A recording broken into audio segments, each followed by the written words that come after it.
Okay.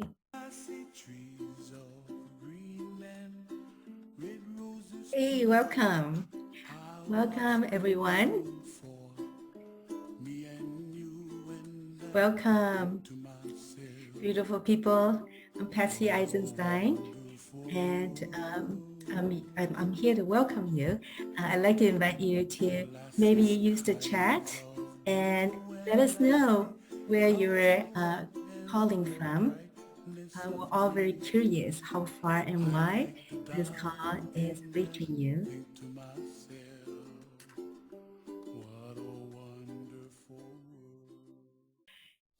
Okay, so I think we will officially start right now.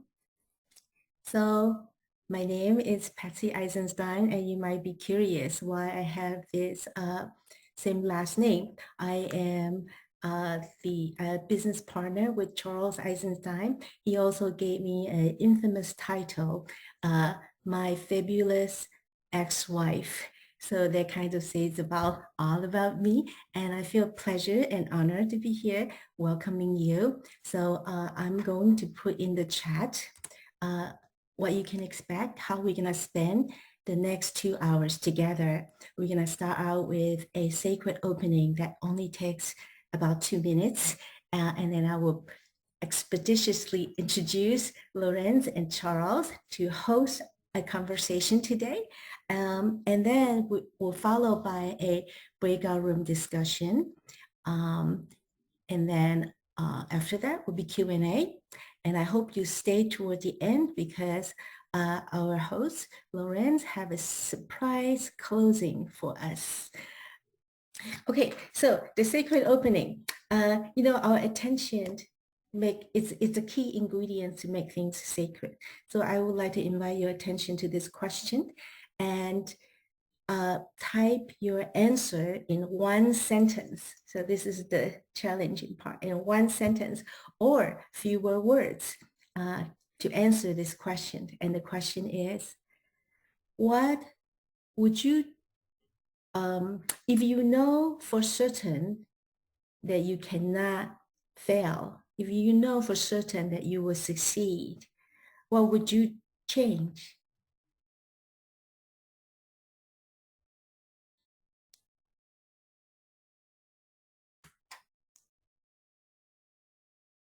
Oh, you read the chat. I'm not gonna read this, and I think I will probably save the chat. This is such a very wonderful answers that kind of, it's like a sacred token that you throw into the field to recognize like who we are as a collective.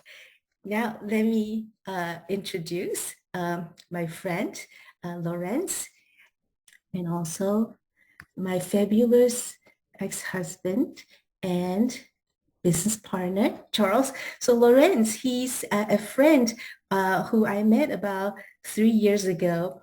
He invited me to join his transformational teaching online, and he really showed me the creation of his art, sutra. Lorenz, to me, he's an artist, and sutra and relationship are his arts.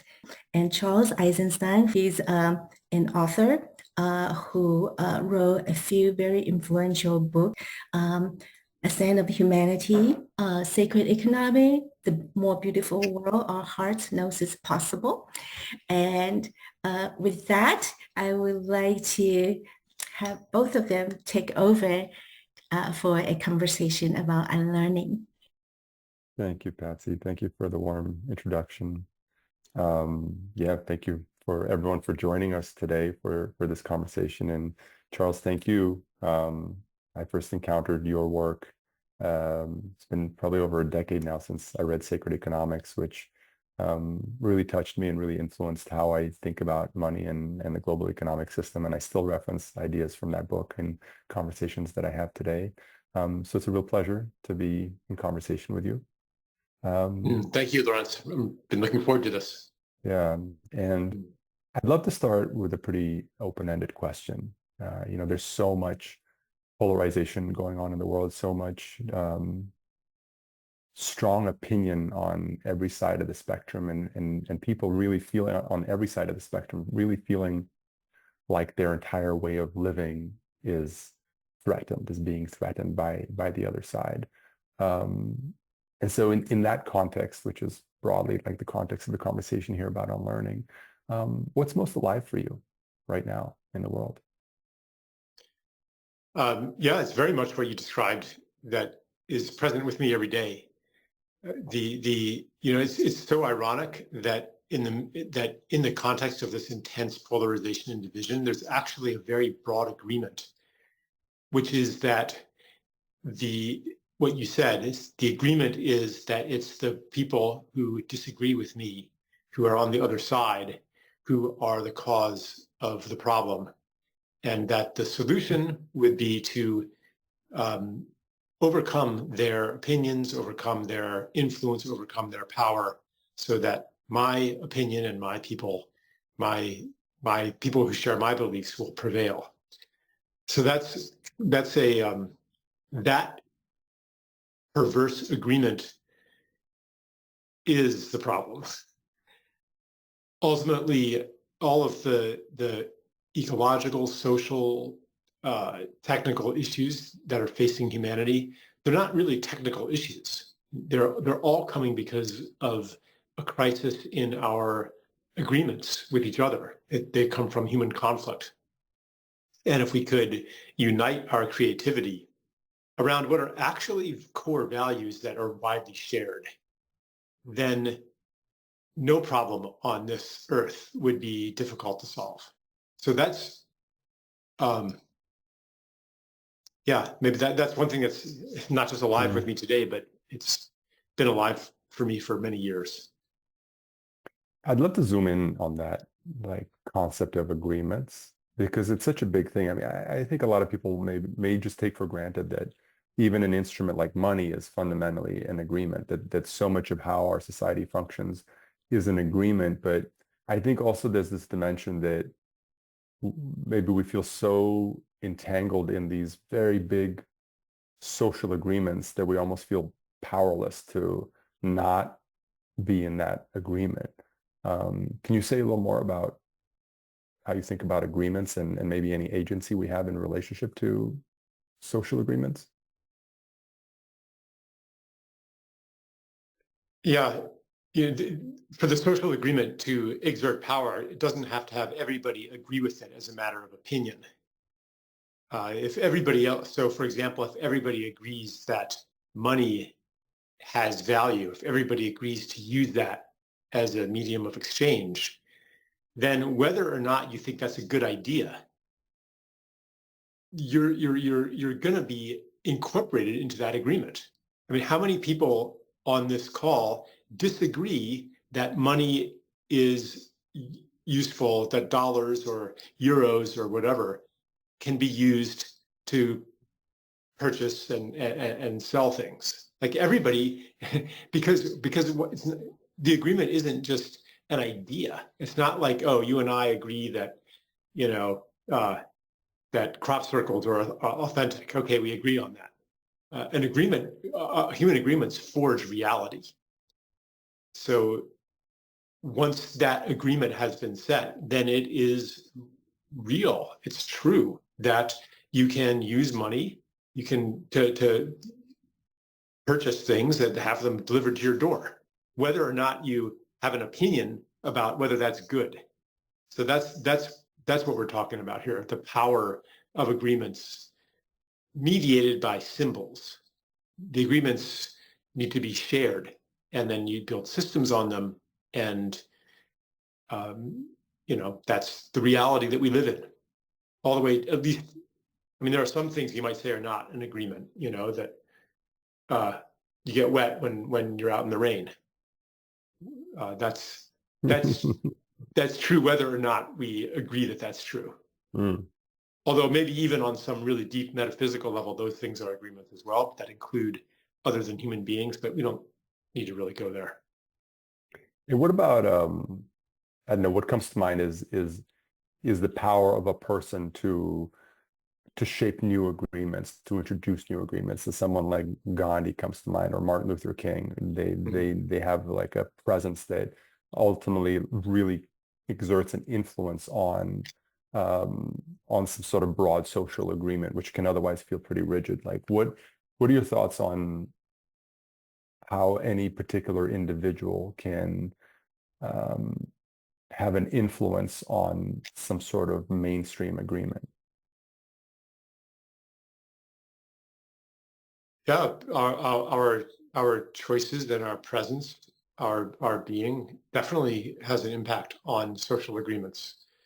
For example, if the prevailing agreement is that in the end, everybody's in it for the money, everybody is in it for themselves, and you are in your life, you enact generosity and kindness and sharing, then you're going to violate that story and the agreement that that story is true. And if enough people do that, then that story begins to waver. So just you doing it on your own may not change the entire story, because there's so much else that contributes to that kind of deep agreement. But that's one of the powers of the human being. If you are standing in a different, maybe it's an agreement, a new agreement that wants to happen, and you're tuning into that as something that wants to happen in the future and embodying that, then you're kind of like an induction coil or something. You're striking the new note that begins the resonance that draws humanity into a new story. And certainly Gandhi would be a beautiful example of that. He was so strongly connected to emerging values and an emerging consciousness that he held that for others and invited them into that with him. Mm-hmm. I love the term that you just said, an agreement that wants to happen. Say a little more about that, because I feel like that has a lot of dimensions, from both kind of like the zeitgeist of what's emerging with like emerging values to maybe even also a mystical dimension. Like, how do you relate to this idea of like the future that wants to happen? Yeah. So I often speak in terms, I'm kind of using interchangeably agreement or story. It's the story that we agree to tell. And stories have a beginning and an end. And when the story is reaching its end, then the systems and agreements built on that story begin to disintegrate. So we are in that kind of time, where all of the ways, and accelerating very quickly in the last few years, and perhaps, and this is actually why I'm relaunching this course, I think it's going to accelerate even more in the next 3 years than it has in the last few years. So the breakdown of our ways of making sense and meaning of the world, that give us a sense of reality, that tell us who we are, that tell us how to live, that tell us what the future is going to be, all of these things are falling apart. So in such a moment, there is a possibility of a new story arising in the empty space left by the disintegration of the old. Well, what is that new story going to be? This is not an inevitability that it'll be one thing rather than another, that it'll be, hippie planet as opposed to techno-totalitarian dystopia. But there is a menu of options that could be, and there are things that could not be, because they just don't follow from where we have been. They're not part of the bigger story in which the entire modern era was but a chapter. But there are several possible next chapters. And so whichever one that we align with the most strongly, because these are not only things we tell about reality, they are also states of being. They are things that we become. And when we gather, even virtually, and this is kind of one of the objectives of this, it's unlearning and cohering so that we collectively make a choice of a good story, a good set of new agreements that will generate, the more beautiful world our hearts know is possible. Hmm. Say a little more about what you mean by unlearning. Like, what does that mean to you? Yeah. So unlearning means to let go of things that we think we already know.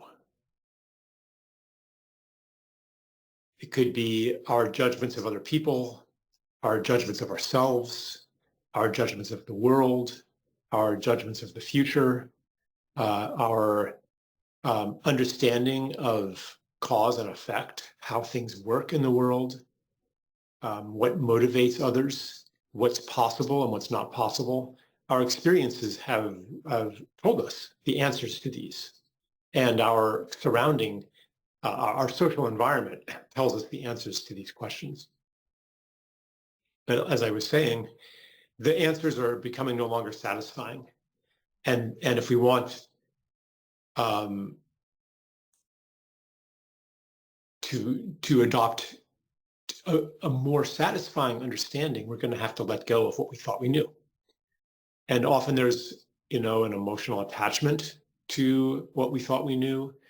It could be integrated into our way of living, our way of diet, of healing ourselves, of educating our children, our choice of work, how we spend our time. All of these things are part of what we have learned. So unlearning, it's not just changing the ideas in your head, but it's changing the lenses on your eyeballs. The world looks different as you unlearn things, and it makes you available to learn new things. Because if you don't unlearn, you can cram new things into the already existing scaffold of knowledge and push a given paradigm a bit further. But you're not going to change. And this is maybe why we call it unlearning for change agents. The change agent isn't only somebody who's maybe politically active, or working for some kind of cause to change society or to change an organization, but it's also someone who is ready and willing to undergo a change themselves. And, I'm not saying that you should always be ready and willing to undergo a change yourself. Some people I noticed in the chat were saying nothing. They would change nothing. And there is definitely, a phase of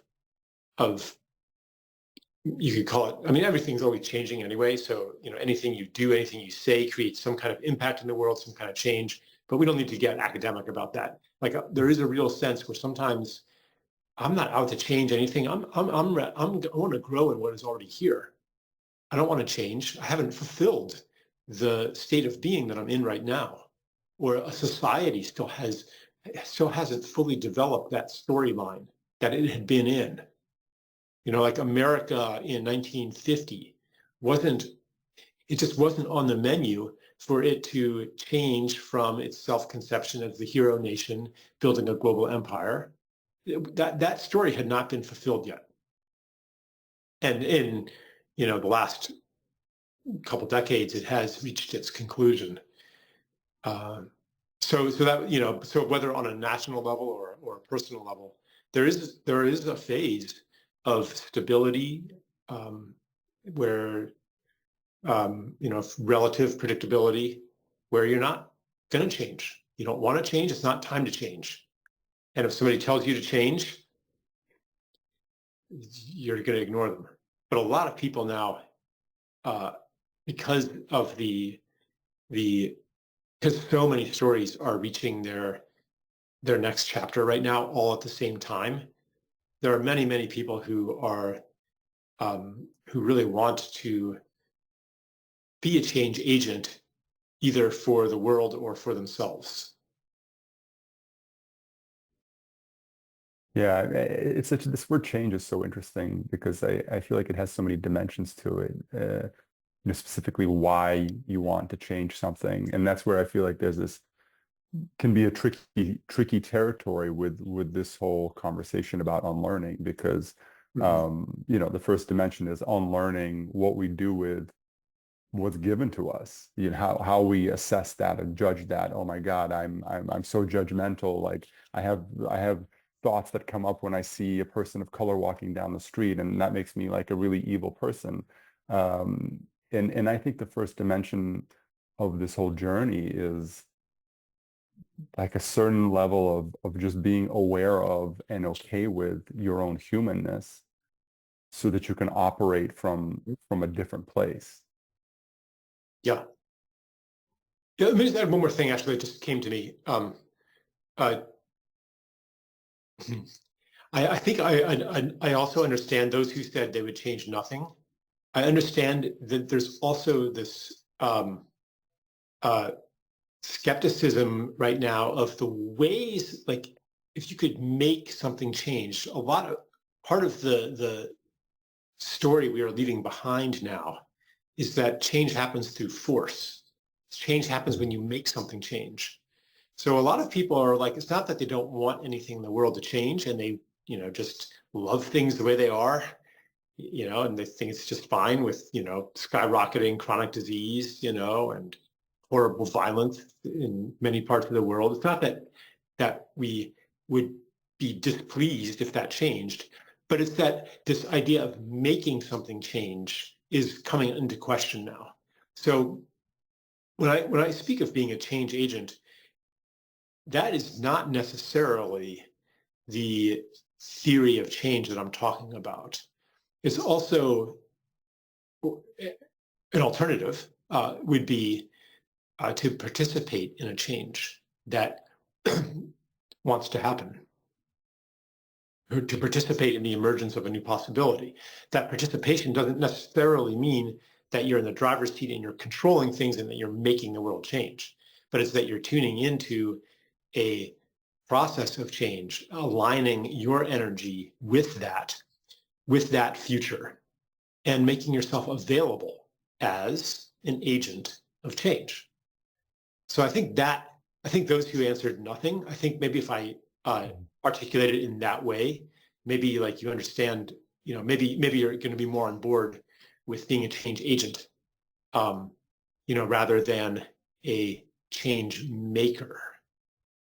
And I'll also say that there's nothing wrong with being a change maker. I mean, sometimes there are definitely times where the right response to something is to exert some force and make something change. But that's not the universal formula. So sorry, I diverted onto that. I kind of ignored where you were going, but if you want to resume that, that's fine. Yeah. I forget where I was going with that. Um, oh, I was talking about, and I think it's interwoven. I was talking about unlearning our default human judgment of our internal condition, which is again often something that I think people can be inclined to try to change with force, or judgment, or that it's wrong. And there's this tricky territory, whether it's looking at something externally or internally, that really begins with somehow making it okay, even though it's not okay.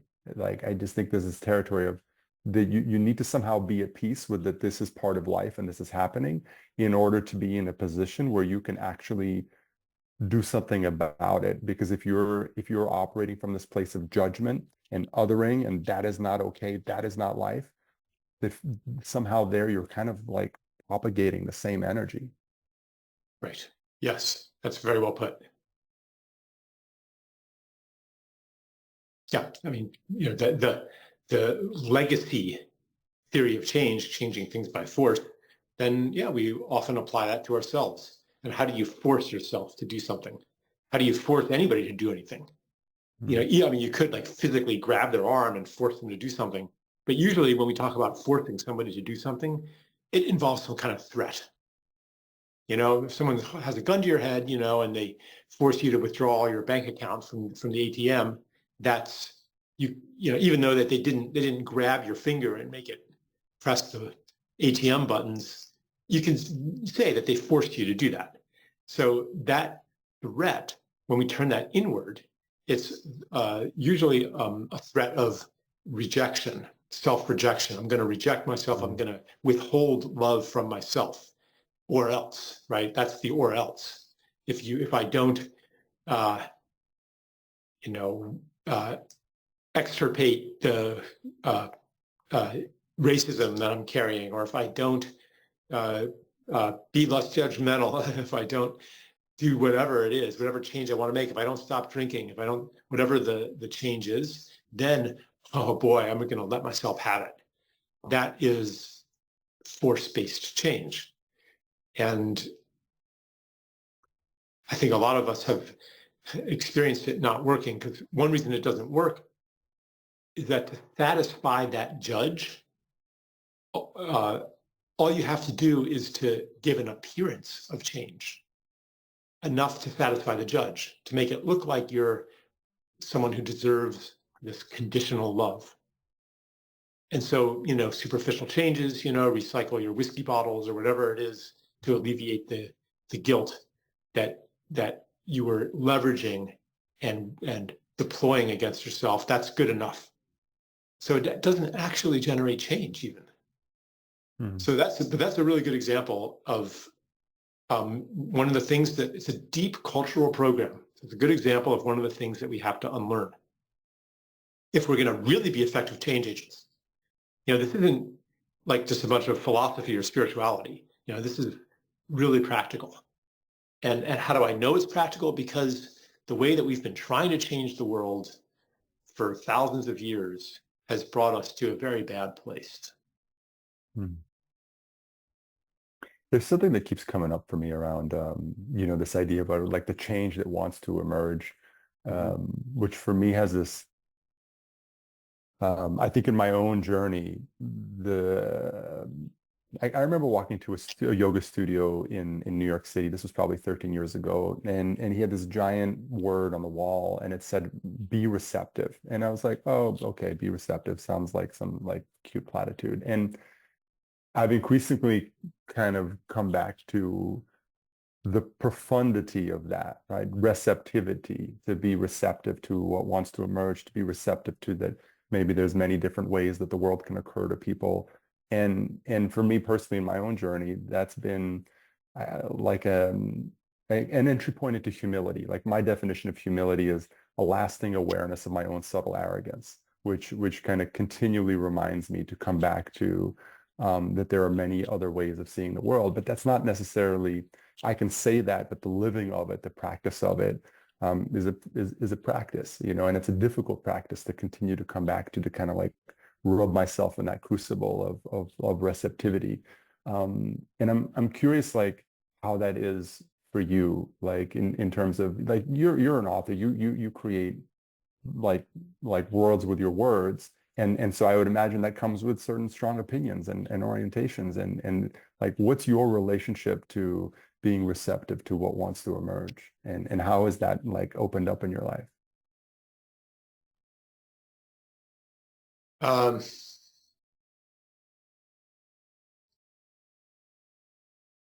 One way that I tune into what wants to emerge is through the aesthetic sense, the sense of what's beautiful, what pleases me to contemplate. I'm making a garden outside, just, you know, I'll plant things in next year, but right now I'm raking a whole bunch of leaves from all over and putting them, you know, to kill the grass where I'm going to plant other things. Spending an awful lot of time and energy doing that when I could just buy a whole bunch of plastic ground cover from Home Depot and you know, kill the grass that way would be much. I mean, it wouldn't be cheaper because actually I don't have to pay for the leaves, but it wouldn't cost very much. And you know, the amount of time I've spent, like probably I've spent 20 or 30 hours raking and hauling around leaves. So, and why am I doing it that way? Because it's more pleasing. It's more beautiful. It's not out of like I'm not calculating the carbon footprint of the plastic. It's not how I'm making that decision. It's a matter of aesthetics. Although the aesthetics on some deep level are connected to the impact that the materials have on the rest of creation. It's not, beauty is not supposed to be separate from function, and it's not supposed to be separate from relationship. If it is, then it becomes no longer beautiful. Ultimately, it turns into decoration. So that's one way. So open that up a little bit for me, the relationship between beauty and receptivity. Well, it's one of the ways that so you asked how I receive, how I become aware of that which wants to be born, that which wants to happen. One way I tune into it is through the aesthetic sense. Does And that mean another way, yeah. like seeing the beauty in what's in front of you or in the situation, or what? Well, I contemplate different choices and envision what is the most pleasing to me aesthetically. Visually or just in any way? Visually, in any way. Like this is the same when you tell a story. You get a sense that here's the right story to be told. When you paint a painting, when you make a sculpture, even Michelangelo's favorite quote, that he simply uncovers, he unearths the sculpture that's already inside the uncarved block. He might contemplate it for a very long time, and eventually he realizes what it is, and then he liberates it from the block. Or Amadeus, the movie Amadeus. He's almost writing down music that already is there. So this is related to what I was saying earlier. There's a menu of choices before us, but it's not a continuum of choices. There's some things that could happen and some things that cannot happen because they don't come next. But there are a certain number of things that could come next. And I guess part of it is also dramatic aesthetics. How does this story play out that brings together all of the plot lines? I don't know. I'm afraid we could get like pretty metaphysical with this.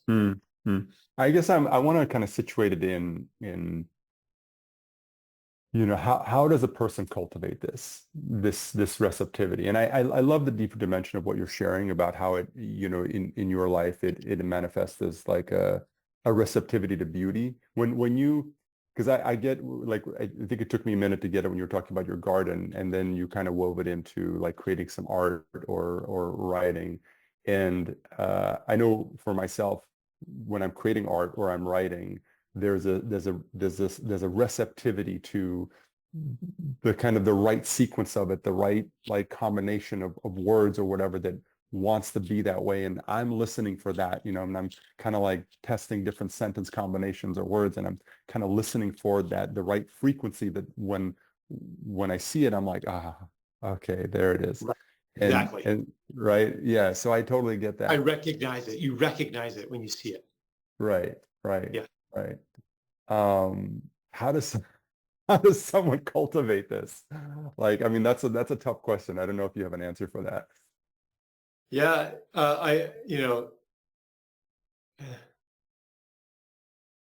how isn't always the right question. Sometimes merely,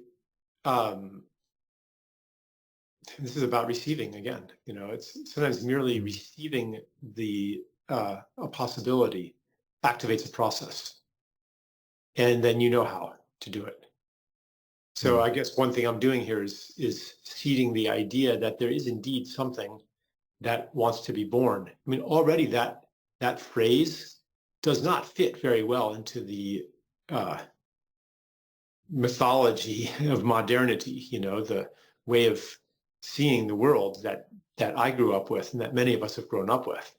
Things don't want to happen. Wanting is a function of a human being, of biology. That's what wanting is. A future doesn't want anything. Well, I'm projecting onto that. I'm personifying something that doesn't have desires, or a story that wants to be born, a society that wants to be born in the future, like having a retrocausal influence on the present. Like, how can something that doesn't even exist yet want anything? But it does exist. And this is what we can tune into. So it's not so much how, although, I mean, maybe I could go into how, but the how comes when you recognize that it's possible. That once you accept on some level that once you accept the concept of a future wanting to be born, then you're already shifting into a different causal stream. You're shifting into a different reality. You're shifting into a reality in which that is not nonsense, that happens. And from that reality, you start to have different perceptions, and you unlock different capacities, different abilities that you didn't, that had been dormant before. And it doesn't mean that you abandon your old abilities, and stop using your hands and stop using calendars and stop planning and stop using all of the things that we use for creation in the old story. I'm not saying that, but new things come online, and the how arises from that. So, that's very general, and maybe if I'm in a conversation one-on-one with somebody, it might get a lot more specific. But you can already maybe feel a shift when you really step into the idea that something wants to happen. And you can feel it. And I know, like, a lot of people on this call probably effortlessly affirm that possibility. Of course, Charles. Of course, a future, a story has a consciousness, has desires, has agency. But the programs that deny that run very deep. And that's why statements like that seem spiritual. What does spiritual mean? It means not material. It means not really part of the world. When we can say the phrase, the future that wants to be born, without it sounding spiritual, then we've really stepped deeply into a new reality.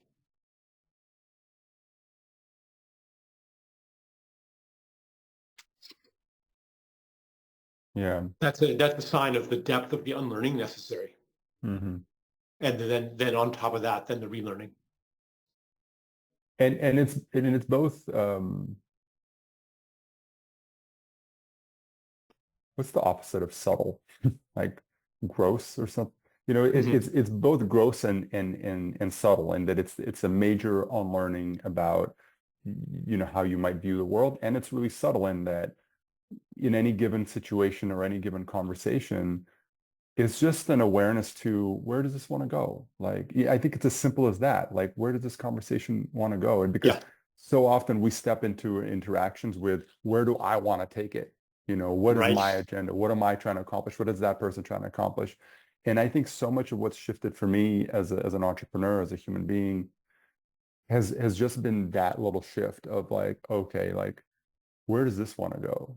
Which also includes everything that's inside me and where I might want it to go, but it kind of it like includes and transcends that in a really great way. Where does this want to go? And by being receptive to that, and I think adding this dimension of like that it is life, and life is kind of has a natural kind of like I don't know, maybe wanting to propagate its self-quality to it in a positive way. there's like a there that maybe some people call spiritual, but for me it's just life. Yes. Yeah, and I don't want that to be heard as asking us to surrender our agency and our creative power and to shape the world. But to shape it into what? To use that creative power for what? The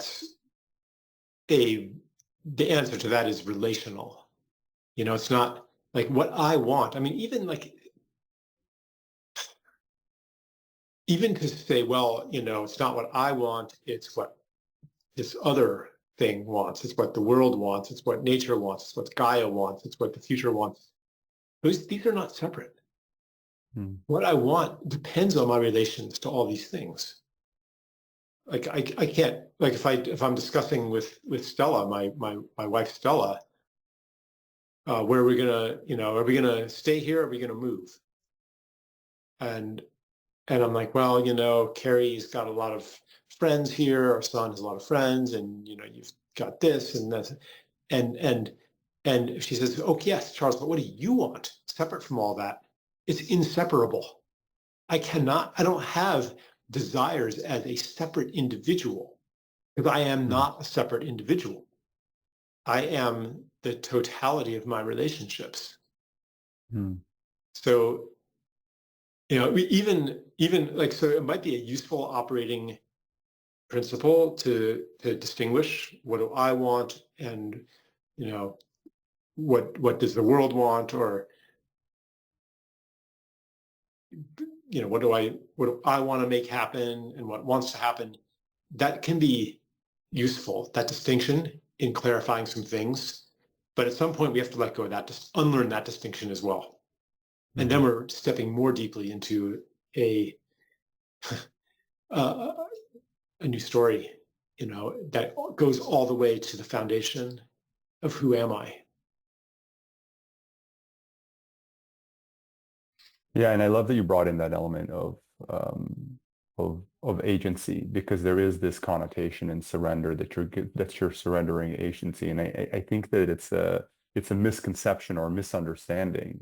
Rather than surrendering yourself to something that is other than you, it's rather expanding your identity to be all of life as it is, as an expression of that life, and that's a subtle distinction that is like vastly more inclusive than my agency versus someone else's agency. Yes. Yeah. And then your desires, your life force, your enthusiasm for life, the things that you want, those are not the enemy.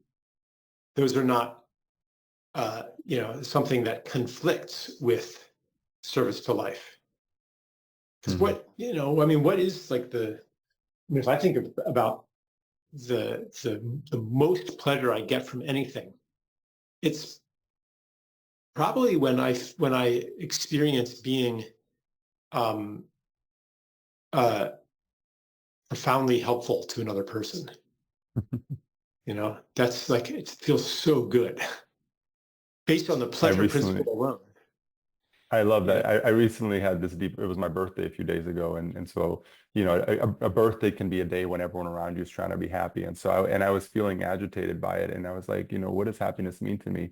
And one of the words that came up for me is happiness to me is when the people who are closest to me are happy. Like if anyone who's really close to me, who's meaningful to me is unhappy, it's really hard for me to be happy. Right. So it's like their well-being is the precondition to my genuine well-being. How could I possibly be happy if someone next to me?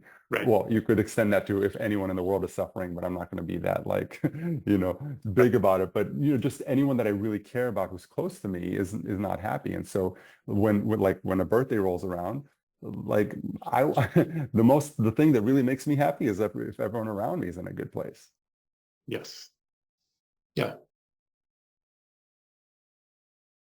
There's something that you talked about in one of the videos in the course that we're going to be talking about a little later today, which was the difference between talking about a story versus operating from that story.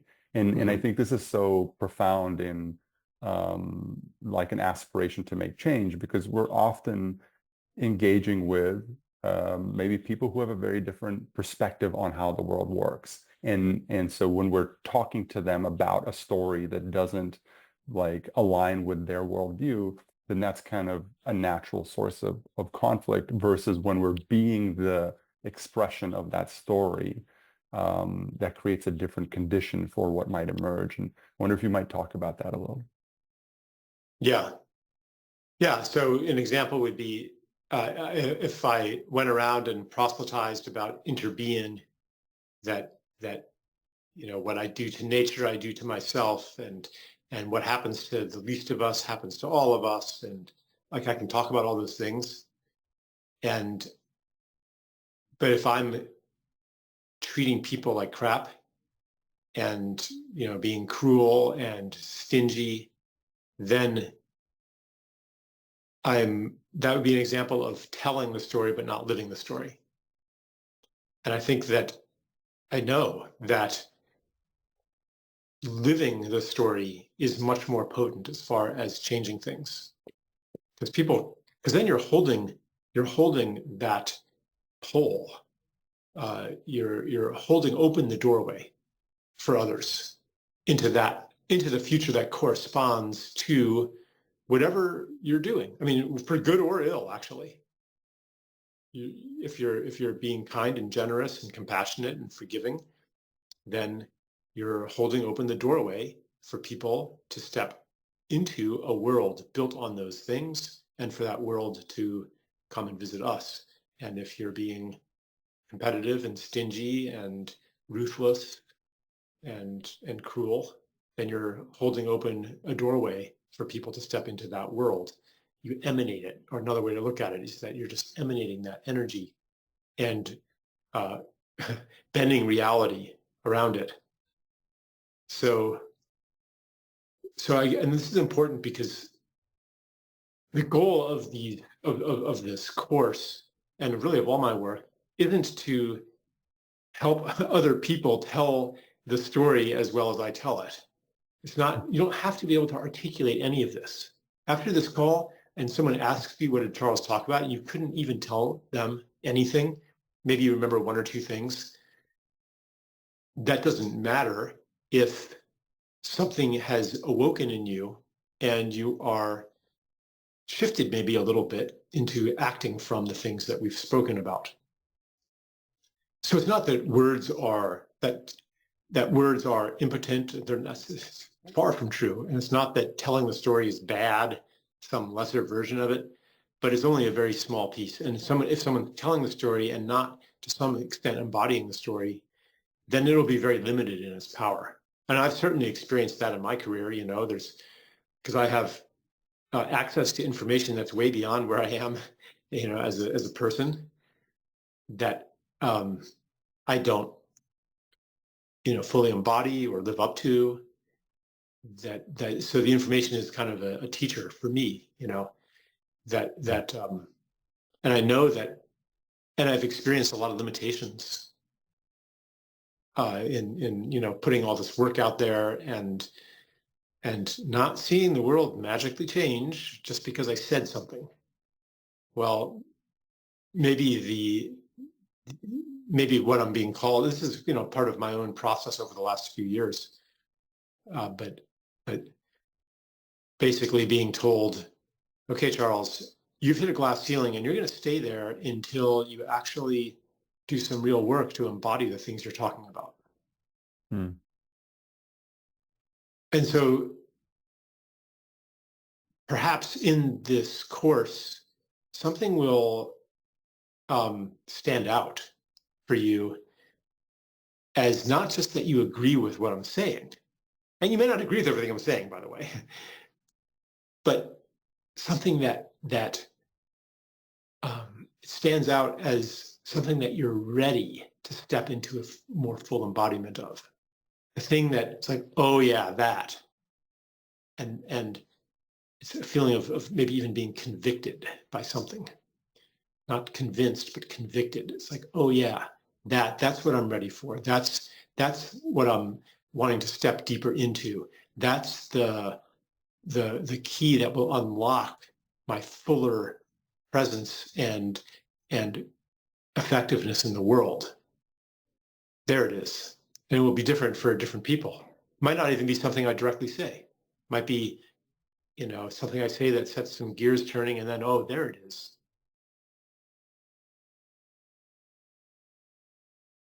There's something you say in the course about unlearning despair, or I think it also ties in. I might be combining things here, but it's a little bit present for me about how we embody something, how we live into something without, I guess, without judging ourselves. This is something I think about all the time as I'm taking action. I'm like, oh, am I doing this because I want to have a big audience or big following? I'm building a company that kind of requires that there, is an audience and people. And I continually have to check myself and just say, you know what, like, what can I do that really feels like it's somehow in service, whether it reaches a lot of people or not, it's just, if I feel like I'm somehow contributing, then I practice embodying being good with that without necessarily thinking about like number of impressions or like whatever, right? And there's something in what you're saying about like unlearning the necessity of something being other than just what you're doing, and unlearning this kind of despair around not being effective in the world or something like that. Does that make sense at all? Yeah, I'm trying to remember what the despair part is. I think I know. The despair you mentioned was that it was like that I couldn't articulate it the way you do, but go ahead, go for it. Yeah, no, I know, and I just want to say that like a lot of the stories that we call negativity, victim stories, for example, stories of our powerlessness, stories of doom and gloom, they are not usually the cause of what we're experiencing. They're usually a symptom. So there's a kind of a trust that,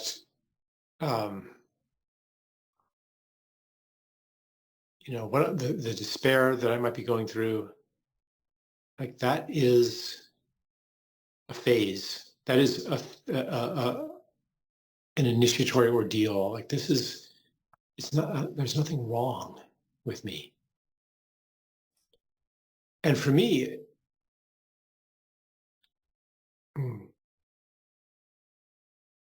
usually I need some kind of help to get out of it. It's not something I can get out on my own initiative. There's maybe a ripening of who I am in that state that makes me receptive to the help. But there's also kind of a mystery to it, the form that it takes when it comes. Sometimes it does feel like I finally made a mighty effort of will and, got myself off the couch and got outside, and everything looks different now. It's a beautiful day. But what about those times when I didn't do that? Is that because I just made a lesser choice? Or is there some other ingredient? And those of us in the world, there are those in the world who are, seem to have endless, abundant willpower, and they're on it all the time, and they're so dynamic, and they're creating all these companies, and they're doing all these things, and at the same time, they're building their house, and they're spending quality time with their kids, and they're just like these incredible people. Are they just made of better stuff than you and me? Or is there something else going on there? This is a question I do not want to answer right now. Funny enough, I sit with that question often, and that's what brings me back to this orientation of service. I don't know, I can't answer that question if those people, are somehow magically a million times more competent than I am. But all I know is that my life experience has somehow endowed me with some things that I feel can be of benefit. And if I just focus on that of like, what can I offer others that's actually somehow beneficial to them from a genuine, authentic, humble place, for me, that's kind of like the antidote to a lot of that despair and overthinking about like how I should do things. So Lorenz, I'm feeling like it'd be good to shift into some interactivity among the Yeah, let's do breakout it. rooms and stuff. I think I'm still seeing the numbers in the participants going up, but I think most people should be back. So we'd love to open up for some questions and reflections now. If you'd like to share, if you'd like to ask any questions directly with Charles, or anything that emerged for you through our conversation, you're welcome to do so. And the best way to do that would be to click on the react button at the bottom of the screen and raise your hand. Anasuya, if I maybe correct me if I didn't quite pronounce your name properly, but you're welcome to share. Hello. Hi, Charles. Hi. Long time no see. Yeah. Hello, everyone. So yeah, I'm really blessed. My breakout room was wonderful. I thank my two goddesses. We had a great time in our circle. And what I'm leaving here with is an opening, like something cracked open that wasn't open before. And I'm very grateful for that. So I see the way we talk always open something else. I love that. I really love the whole conversation of both. Is it unlearning despair? What is it about despair? Yeah, unlearning despair, and unlearning, really becoming aware of all that is being asked of me to unlearn, so that I can remember, as in put my parts back together, remember that I am enough and that I have all I need, and I have the capacity to be the space, to be the womb for that future that's ready to be conceived, carried, and birthed. I am enough, because what I learned is that I'm not. What I've learned is I can't. What I've learned is, because you're a Black and woman, you can't. I learned a lot of things that I'm unlearning so that I can be that space for the future calling forth. And I just love this whole inquiry we've been in around that. And I just thank you so much for bringing up unlearning, for bringing up despair as an initiatory process. And I love that. It's like, that's the inkling. And it's like, just like with the clam, it doesn't start making any kind of pearl until it's completely irritated, in pain, suffering, and trying to get away from it, that is actually causing something. So yeah, that let me look at the prompts, that discomfort and suffering and the fear of what's coming. Let that be an initiatory process versus something that paralyzes me. So I'm really grateful for this conversation. And thank you. Don't have a question. Yeah, that's beautiful. Definitely stimulating some thoughts in me. Like there's a certain, like I just feel like I was, in my conversation with Lorenzo, it was like, it was getting kind of heady, and you brought it down to something really simple of just unlearning these programs. I am, I am enough, I do have what I need. And just, the new story is not always something really complicated, it's kind of what's revealed when you unlearn all the complicated negative stuff. And that's the truth that's left. That's another thing that I would say, the unlearning, what's left after you've unlearned everything. What's left is what's actually true. So, and then when you're tapping into that as your power source, oh my God. So yeah, really beautiful. Thank you for that reflection. I just love that. Thank you. And so we'll just go in the order of the people that have raised their hand. Stephen, go ahead.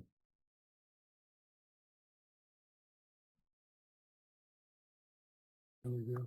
Okay, thank you. Well, first of all, just thank you both for doing this and everybody who supported it. This is exactly what I'm deeply involved in most of my life. My mother told me when I was 5 or something like that, that I was here to help save the world. And she meant a lot of that was save the planet and ecology and that. So all my life I've been working and trying to figure out how in the world to do anything to save the world. And I've come to the same conclusion that Charles has, I believe. One way of putting it is we need a change of consciousness. We need to look at things differently.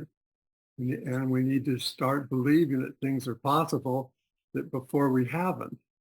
And then how can we change to the place where we can be able to be open to that possibility? And I just wanted to share that what I've just been watching these programs, and it's incredible, whether it's Marianne Williamson or Eckhart Tolle or any of these people. I mean, so many people I've been following and have thousands or tens of thousands of followers. And I now see that there are millions of people who are really interested in this stuff, which I thought there were only a few of us. So I just wanted to say, one of the main questions I wanted to ask is like, it looks to me like it's so much more happening than I'd even thought before. I was just wondering what you are able to see in terms of people waking up to a new consciousness and a new way of operating from love instead of from fear. Mm-hmm.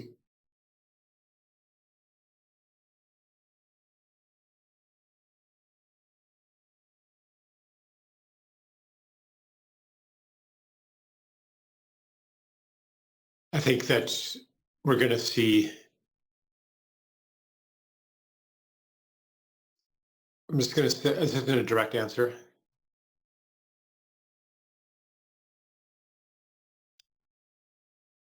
Unexpected things are going to be happening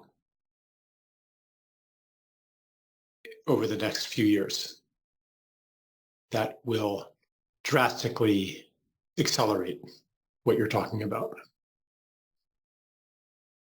That's what I believe.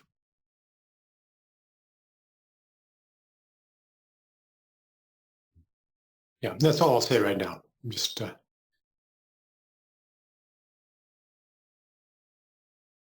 sometimes more is less and less is more when it comes to words. Very true, very true. I just find that people are now talking about ideas that, just a year ago weren't talking about. It's just incredibly hopeful for me to see it happening. And it really gives me a deep sense that it's not just that we're finally waking up and some people are taking the lead or something. It really seems to me like it's much more holistic than that. I mean, it's just all of us together are now is the time. We're seeing what's going on, and enough people are just, that's enough. The Lord's taking to change. Yeah, I'll just add that as you're saying it's not an elitist thing. It's happening everywhere, even in the places you wouldn't expect. Whatever your worldview is, those who you think are benighted and not waking up, they're waking up too. Yeah, whether it's in corporations or the military, or communities of color or white people or whatever it is, it's happening. Yeah. So, yeah. Let's move on to the Thank you, Stephen. Thank you, Charles. All right, let's move on to Alain. Good to see you. Thank you. Good to see you too. I'm 85. I'm working mostly with elders, and I started 2 years ago an initiative on, we call it embodying regenerative worldviews. How can elders regenerate themselves and help regenerate their communities, including through education, etc. And what came through to me, and we have reached about 45 people so far, so building a community. But what came to me is what you said, Charles, is that my co-conveners and myself need to ask, what is trying to emerge now that we had not planned, we had not seen when we started this initiative 2 years ago? And given the new context, one thing I am particularly interested in, we are a virtual community, including somewhat international, but how can we connect what can elders can do locally in their local community and equip them to do that more? Because my sense is that this society is going to rebuild itself from the bottom up. So I was wondering what you think of that. Yeah, sounds good to me. Sounds like, I mean, you're the one who could answer your own question much better than I could. Of course. Yes. Yeah, but thank you for doing that work. It's really, really beautiful. Yeah. I love the spirit behind it. Yes. Thank you, John. Thank you, Alain. Let's go to Will.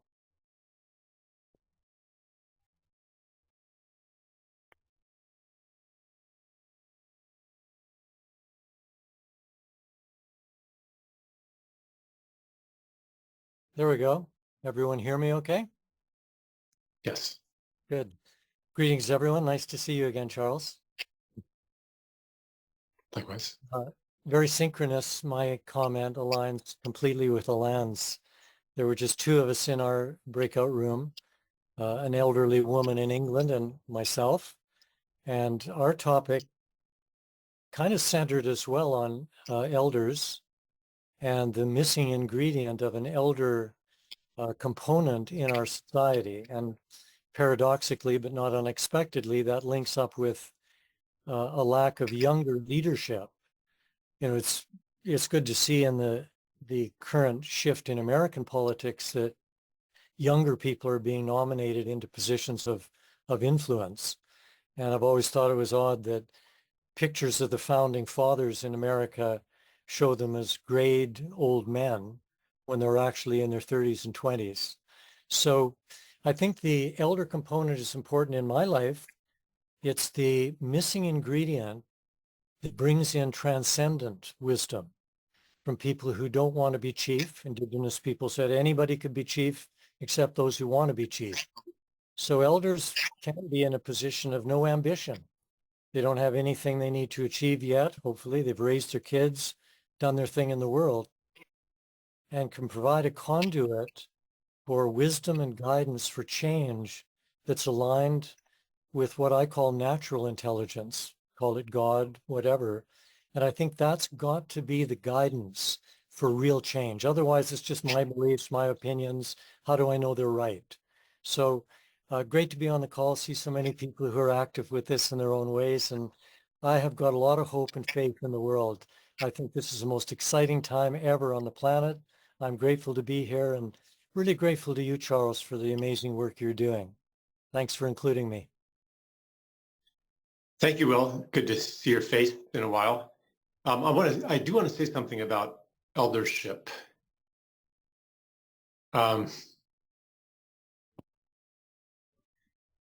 The disappearing of ambition as one nears death, it's not necessarily because you've accomplished everything that you came here to accomplish. It's because personal ambition is pointless, because you're not going to be able to take any of its fruits to the other side. And the more, I mean, that's kind of always true, but as you see more and more of your friends dying and your loved ones, and then you feel the death approaching, it becomes just more obvious. And so there is actually, and you all of the guiding stories, the programs that took you through life, they become no longer relevant either. So there's actually a natural unlearning that comes with age.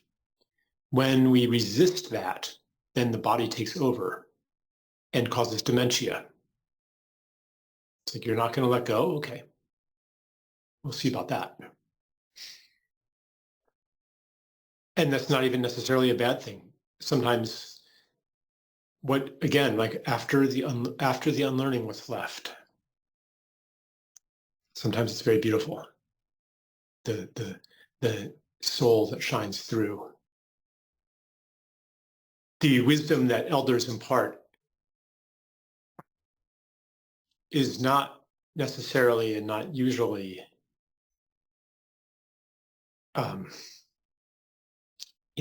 information gained from long experience. They know a lot more. It's not because they know a lot more. It's they are uncovering that which their knowledge had obscured, and thereby moving into a different kind of knowledge.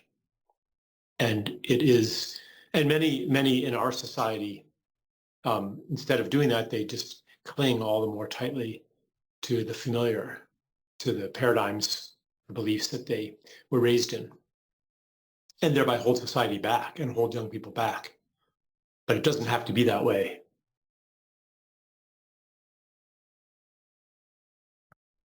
So thank you for bringing that topic in. And I would say that purposeful unlearning is really important for the older generation, especially in these times when change is so fast. So thank you, Will. Thank you, Will. Yeah, I'm going to do some unlearning of order here, so I'm just going to mix it up. I did say I was going to pick an order, but I'm choosing to change that now. And I'm going to pick on Eva. Eva, would you like to share?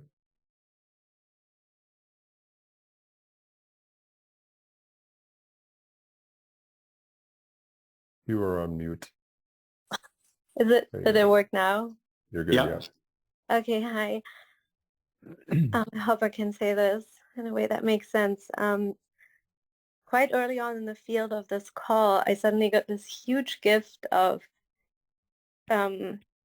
seeing something that I had learned that I had no idea how huge that was affecting me, which was I suddenly realized I think that I'm supposed to make everyone comfortable. And I realized that that's the reason I haven't been able to write a lot of things and to do a lot of the work that I feel called to do, because somehow deep inside it, what I wanted to say would have meant that I would have made somebody, or maybe my parents or people that read it, uncomfortable. And then I realized just in the call, like, wow, Charles, to me, you emanate so much kindness, but so much of what you wrote, I'm sure, has made so many people uncomfortable. And so I just realized, like, wow, just even being on the call, I already got the gift of unlearning something and seeing something that I learned that I didn't even know was there and was taking up so much space. So thank you for that. And I think that's really gonna unravel further and makes me very curious about what else there is. Mm-hmm. That's very moving. The two things. One is the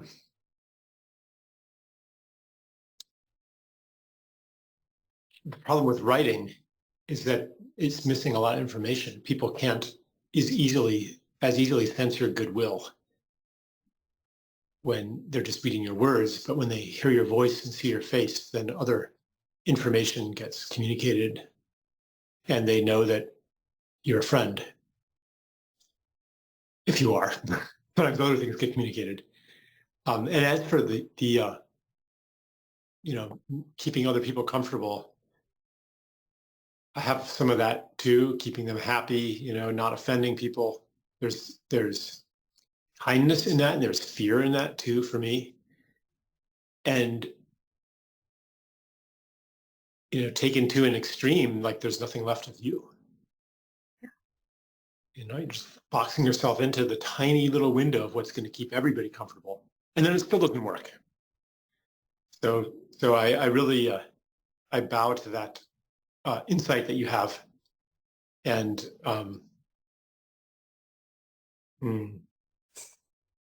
yeah, and just wishing for you to hold that tenderly, and that many good things will come from it. Yeah. Thank you, Eva. Let's jump to Leela. Would you like to share?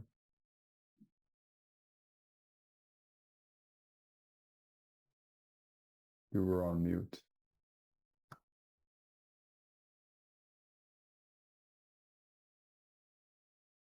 I still don't hear you, Leela, strangely enough. I don't know if it's your headphones, but your audio, try that.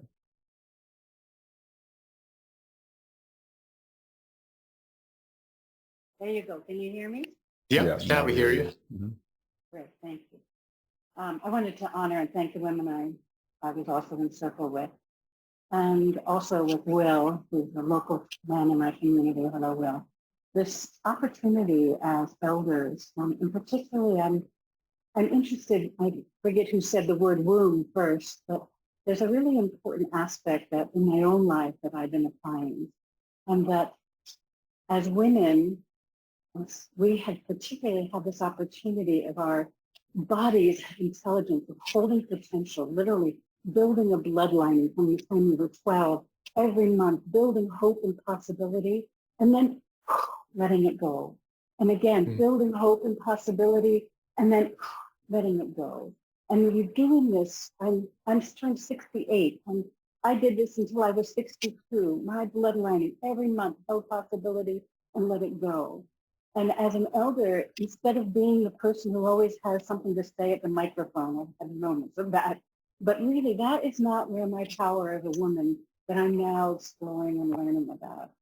And what I come to on my own is that where is the power of elders in influencing possibility to emerge into the space? And what I'm learning is that, and I've had the opportunity to be in a room of 40 people. And as I start to be inspired by what's happening in the room, I take that thought or that feeling that's coming up and I literally put it into my womb. And I sit there and just like a blood lining, filling that up with a possibility, I sit back and allow this to fill. And then I open to who's going to say it? And I watch it come up over there, that beautiful young man or that woman over here. They pick it up. And so part of what we're doing, and I'm most moved by beauty and nature in my life, I'm practicing these subtler forms of powerful influence in the nature of beauty and the nature of non-assertion. I don't have to be at the microphone anymore, even though I've taken it for this moment. Thank you, Leela. Yeah, thank you for holding and invoking that function and the gathering and the release.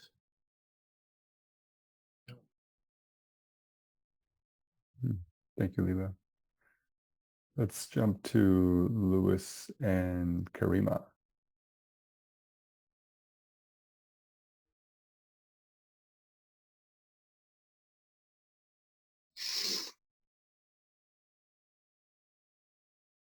Pleasure to meet you, Charles. Hi. I'd like to reflect what you were saying in terms of that future who wants to come from the wisdom of different languages and to bring here the Arabic language, which is very much has the same root, Aramaic ancestry with Hebrew. And just to share that, how do we bring together what Lao Tzu would say, helping what is coming by itself, not being in the way, and at the same time an understanding, a cosmology, a language, be held in a language that does not conjugate in the future. So in Arabic, if I want to speak the future, I add a letter to the verb in the present. And when I add that letter, which is the letter sin, the letter of salam, silm, the letter of peace, to the verb in the present, I don't go to the future, but I bring the future in the present. So it's a very different way of thinking, experiencing, and reflecting the future. So in our process here, in processes of transformation, deep transformation, what we look for is the beauty there is in our communities, in our societies, and to realize it. And when you realize it, you realize it. And there is another word in Arabic, which is the husn, the beauty of the eye that beautifies. So that puts us in an experience of holding two things at the same time. That might seem opposite, but they're not. There is a confluence, there's a place where they meet. That helping what is coming by itself. How do we understand it from a cosmology who be held in a language that thinks the future by bringing the future in the present? Yes. You know, what that makes me think of, well, first, I really love to learn Arabic. Second, that learning any language brings you into a slightly or maybe very different reality.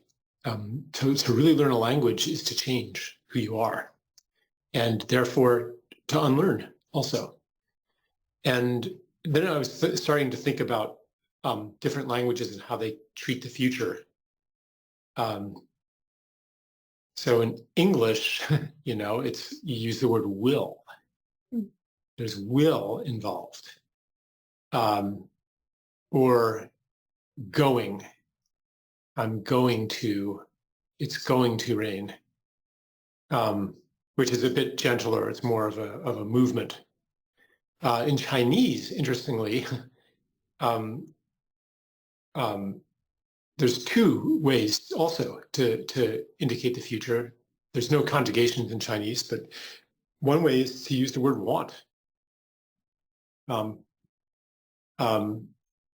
You know, if I say, you know, will you come tomorrow? I will say, do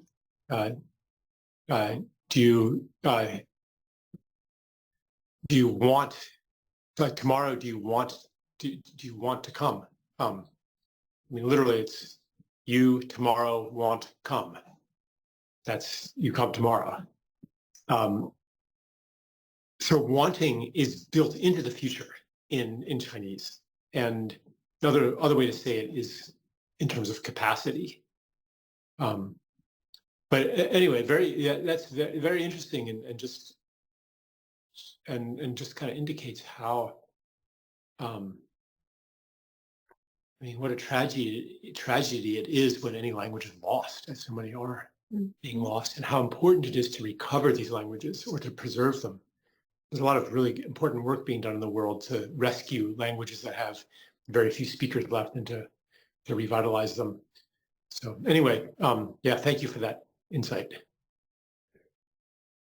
Thank you, Karima. Thank you. And I wish we had infinite time, but we have time for one more share. So let's go with Valentine.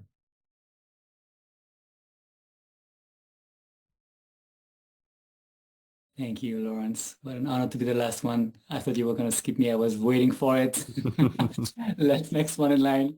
No, really, thank you both. Amazing conversation. I love what you shared also, Lawrence, around, you know, seeing people happy on your birthday. Actually, today happens to be my birthday as well. And I was dancing in the shower full of happiness just before this call and realized how much seeing people happy around me also has this effect. So I love that reflection. I had just a question on the very last things that you guys touched on before we did the breakout rooms, which was what you shared, Charles, around, you know, seeing those people who seemingly are able to accomplish everything and, you know, write books and be productive, be loving with their families, and to always have that will. And, you know, and the way also we sort of judge ourselves when we do, when sometimes we exercise that will and we avoid that piece of chocolate or that coffee and we go for a walk instead, and the other times where we don't. And that resonates so much, and I feel myself to be in such a judgmental place often, whether it's with my own past, my own self, or with others, being like craving to be that stronger man that has more power and able to kind of resist those urges every time, and witnessing the weakness of my mind so often, so many times throughout the day. And then yeah, so you were sharing about those two things, and then you sort of said you didn't want to provide the solution, the answer to, you know, comparing yourself when you have that willpower with when you don't. And I was curious, like, why did you not want to share? And if you have anything that you'd want to add there, because it's definitely something very alive for me right now. Mm-hmm.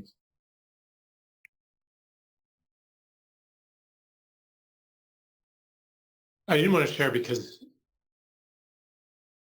the question is more important than the answer for this.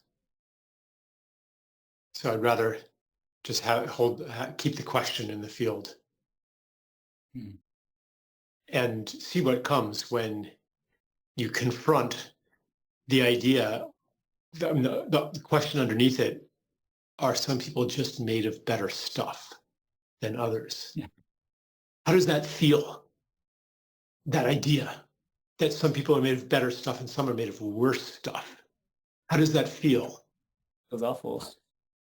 Yeah. So what happens when you allow that to operate in you? That's what I want the process to be. Yeah. I love that. Thank you. That's great. Yeah. Angela had her hand raised the whole time. Do we have time for just a quick one from Angela? Let's do one more. Yeah, we're thinking like let's do one more share from Angela. She seems like she really wants to share something, so let's go for it. Thank you so much. Good morning. Hello, Lorenz. Hello, Natasha. Hello, everyone. I am a storyteller and a musician. That's my work. And what I know is when we are telling a story, when we're telling it and not talking about it, we are actually bringing forth what we are speaking of. We bring it into the world, fresh, right smack, whoever we're with, that morning, that day, those people. We bring it into being. And I wanted to share that. And I want to talk about the word view. I learned this in Shambhala art. Some people think when they say, oh, what a view, that the view is what we're looking at. But the view is where we're looking from. You could not see the mountain if you weren't standing where you can see the mountain. And so I appreciate your conversation, and it's helping me remember that, because I've been walking around sort of like with a really old t-shirt over my head and stomping around taking care of errands. But view has everything to do with good morning. Where am I? Where are my feet? What am I looking at? And that's that receptivity that you were speaking of, that way of being open, and rather than thinking somebody else won, you know, and that I lost. So I want to invite you all. View is where we're looking from. And when you tell your story, plant your feet and tell the truth. Thank you. Thank you for the minute. Thank you. Thank you.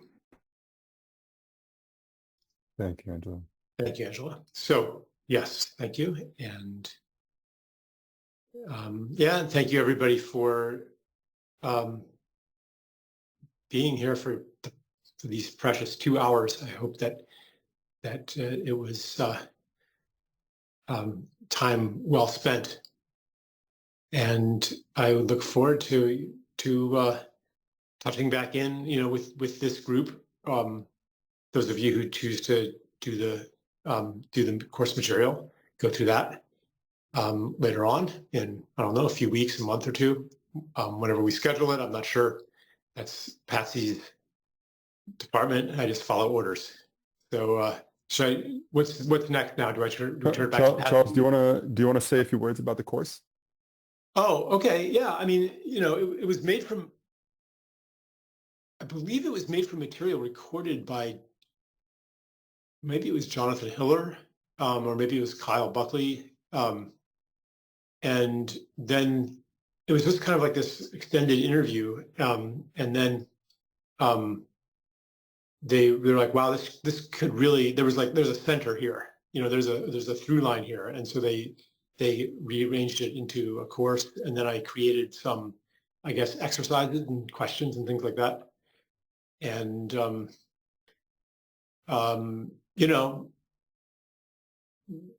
it is, as you know, it's not just about unlearning. There are also things embedded in it that initiate unlearning. And I think that, I hope that there's something in it that will be at least somewhat challenging for most people, so that it's not like, yeah, I knew that, I knew that, I knew that. Then that wouldn't be unlearning. Maybe I should actually put something that's just dead wrong in there on purpose. It's an interesting idea. Anyway, but I haven't actually done that. But 4 parts, the course is 4 parts. Each has, I think, 2 or 3 little units in it, right? But it's not a huge course. You know, you can do it at your own pace and you know, discuss it with all the other people doing it, you know, work it together. Maybe, Lawrence, do you want to talk a little bit about the Sutra platform? Because I think this could really make it come alive, you know, in a way that it wasn't the first time. Yeah, so one of the distinctions, I think, from a traditional self-paced learning experience here is that each of the videos, actually, in order to progress through the course at all, you'll be invited to reflect on a prompt. And one of our aspirations is really to surface the insight and understanding of the participants, which is pretty unique for a self-paced course. Like if you think about a cohort course, usually if it's well designed, some of the richest learning comes from the sharing of other people. And when you're doing a course in your own time, that's almost entirely absent. So we've already had a few kind of beta people going through it, and some of the contributions are super deep and really insightful. So the invitation with this version of the course is really that it's more than just Charles's sharing. It's his kind of sharing and his wisdom, but really opening up the possibility of insight from all the participants. And we actually have an AI engine in the background that helps to filter and surface and summarize some of that. So all this is kind of like a big prototype in terms of what's possible. You know, we're going to have hundreds of people participating. How do you really surface their lived experience in a way that adds value to the possibility of learning together as we learn about unlearning? Maybe I'll just say one thing also about the course tuition. You know, this is many of you probably already know that I run all courses on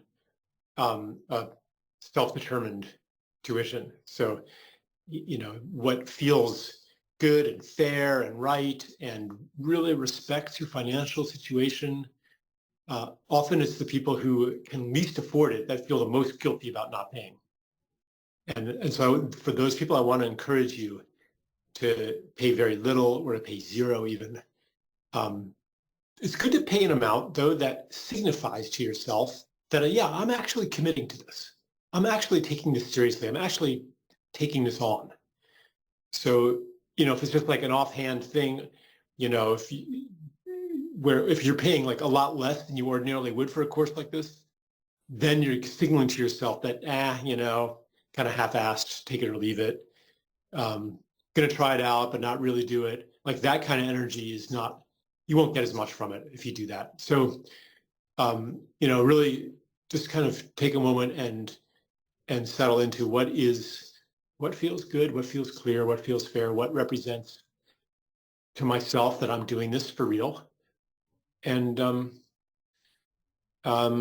really understand that whatever amount you choose, there is no judgment here, and that you are equally welcome, you know, whether you pay $10 or $1,000 or $0 even. Like it's good. Yeah. I don't know. People write me all the time thanking me, like, oh my God, I can never do these things, you know, but thank you for making it available in this way. And I think that's really important to put that out into the world, and, you know, to accelerate the unlearning of the idea that in the end, it's always about the money. That's something we can unlearn now. So anyway, just to extend that welcome to everybody, and And yeah, thank you, Lorenz. I'm really excited to see like what comes alive with this course as we do it on the Sutra platform. Mm. Me too. I have one more thing to add about the course. Once you enter, we have you will discover there will be a space called self-organized Zoom calls, because some people are just not very comfortable with the writing. So we want to encourage people self-organized meetup, and we will have a couple of our team members to initiate a few of those Zoom calls. And Lawrence has an instruction video in there showing you how to start a Zoom call for discussion and reflections. Lawrence, do you have anything to add about this aspect?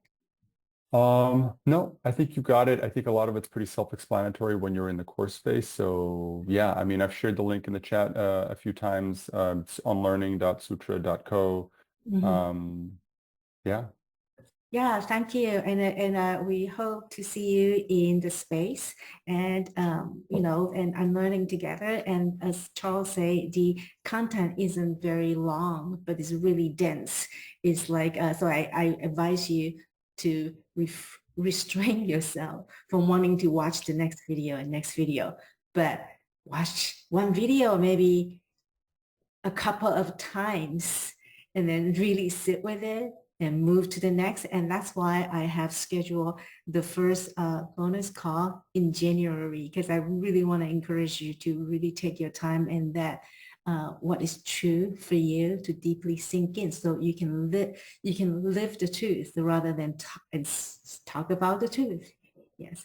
And with that, I want to send Charles to the background and leave Lawrence at the front stage, because he has a surprise for us to close the session, right? Yeah. So I'm gonna read a little poem inspired by this whole territory of unlearning that I've written over the last couple of days. If you really knew me, you'd know that one of my favorite things to do in the world is spoken word, and it's something that I am learning how to step into more often.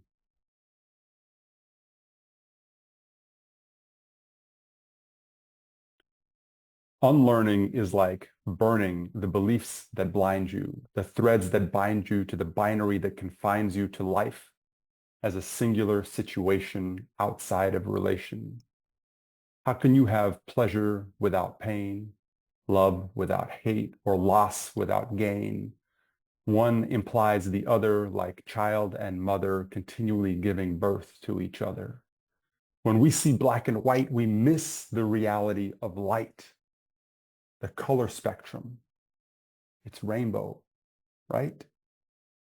Division is the cellular source of life. What starts as one becomes two, then three becomes you and me.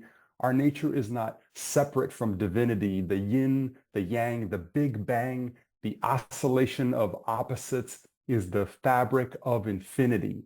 All creativity, all differences that create diversity. Is this not the magic of you and me, that we are actually different in identity?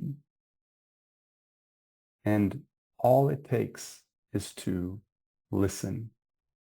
The righteous identify with their internal condition. Thoughts fortify their position. Emotions amplify their conviction. But what lies beneath the fabric when you just listen? A single thread is not the kingdom. Nothing in itself is just given. Only the tapestry as a whole offers wisdom. All conflict is just a matter of opinion. And yet, who among us doesn't feel challenged by those who fight us, even when it's those who love us? We struggle to rise above the differences that divide us. Somehow, that's just the nature of the life that lives through us. The gift of this is knowing the blessing of our differences, to see the synthesis in the system as it is. Light is both particle and possibility. Every position in this reality is interwoven in an infinite matrix of causality. Nothing stands alone in the space between you and me. This is the beauty woven from the tapestry. But fuck me. The truth is, it's hard to be with this complexity. I can rhyme and make it sound pretty. All that's left is my humanity. Unlearning is an empty vessel with which we all have to wrestle to penetrate the illusion of separation, to find refuge and integration as we become aware of our own internal situation, pulled in two directions. Wholeness is simply a shift in perception. Opposition is a response to the other direction. Everything exists on a singular spectrum. My everyday experience is perfection. Unlearning is recognizing the condition of our conditioning, to see the truth of our being, to actually notice how we are seeing, because every experience is fleeting. Flickers of light pass through the window to dance on the ceiling. My body tenses in response to another's feeling, the embrace of a loved one in passing, rushing to leave the house and stressing, the joy of eating followed by the guilt of eating too much, showing up and feeling not enough, laughing at so much silly stuff, freezing my ass off when the wind is a little rough, watching the sunset with my love. Life is polarity, the meeting of opposition in the singularity of your lived experience, the positive, the negative. All it takes is a shift in perspective.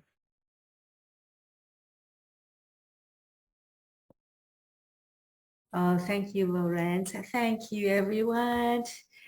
We hope to see you at the Unlearning for Change Agent space